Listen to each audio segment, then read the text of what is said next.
as we get to the heap, it's a little bit of a mountain goat as well. Look at that.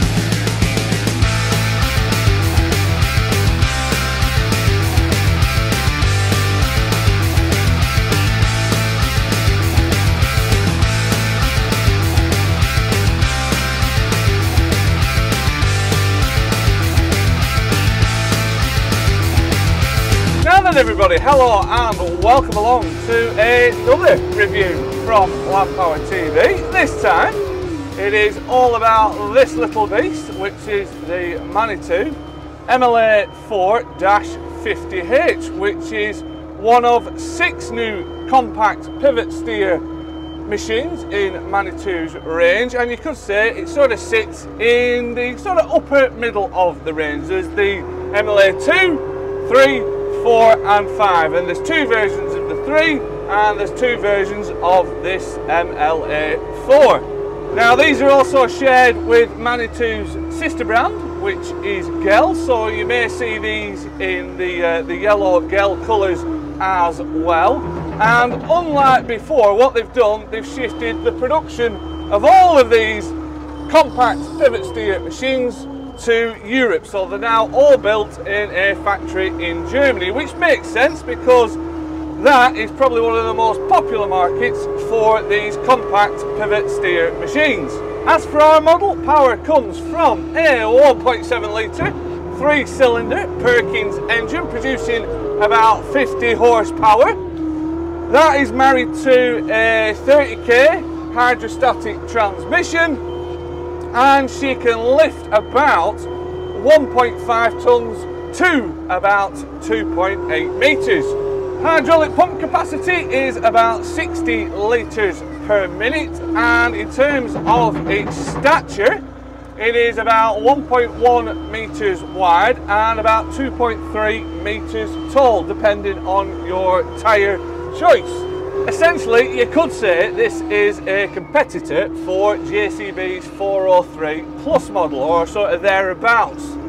As you can imagine, there's a lot of tough competition in this market, in this compact pivot steer loader market. You got famous ones from the likes of Weidemann and Schaefer as well, to name but a few. As ever, if you are watching this on one of our social media channels, unfortunately for you guys, this little teaser video will run out for you. But as ever, head on over to LandPowerTV.com, where you can watch the episode in full. We've got no adverts getting in the way on there. We've got a few specs as well. We've got links to the manufacturer for even more specs on this machine. Also, massive thank you as ever to all of our sponsors. Go check them out below. If you can go and use their services, that would be absolutely amazing. And wherever you are watching this, if you could give us a like, give us a share, give us a follow, and more importantly, subscribe. So then, without further ado, let's crack on with this episode.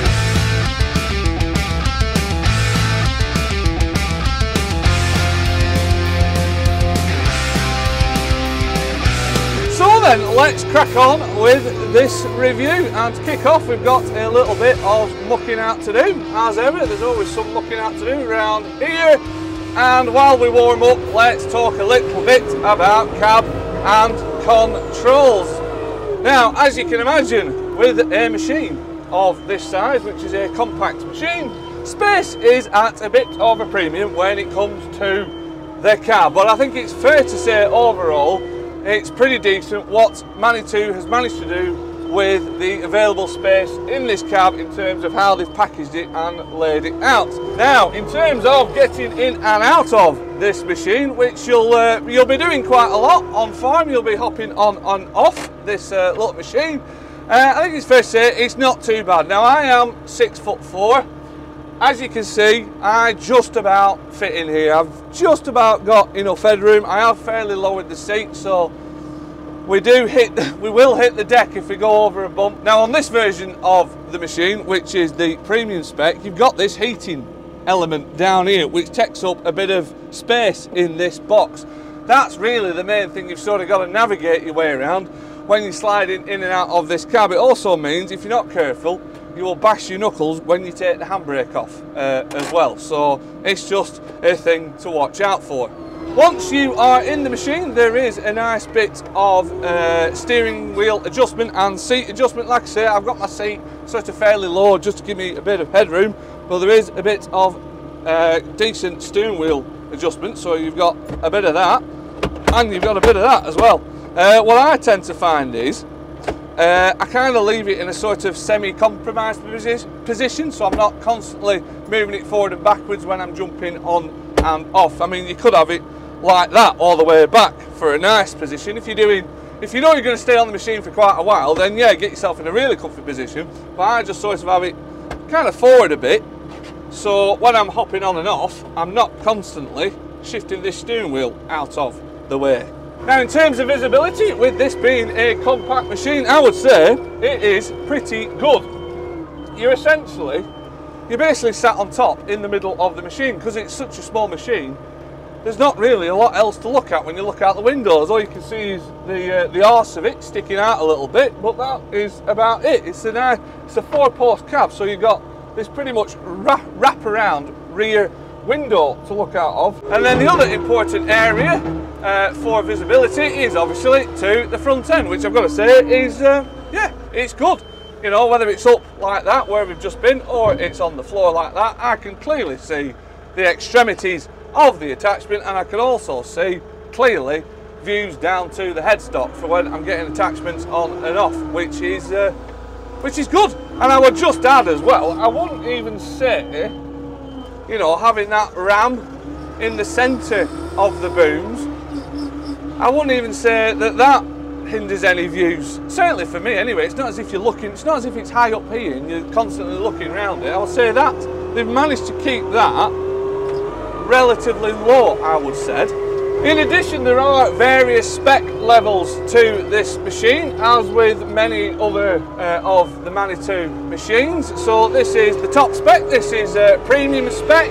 As you can see, you get the full glassed cab, it's heated, and you get air conditioning as well. And with this top spec, we've got the 30k hydrostatic transmission as well. And then in the middle, you've got classic, which I think you still get the cab, but I think it does away with the air conditioning and a few other little comfort bits like that.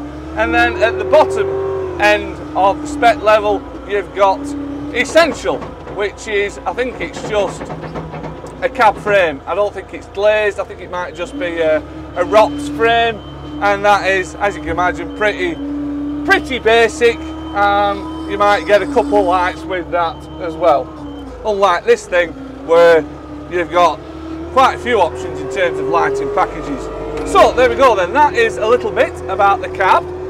We shall now crack on, we'll move on, and in the next bit we'll have a little bit of chops about the hydraulics and handling. You could say the all important bit about this machine.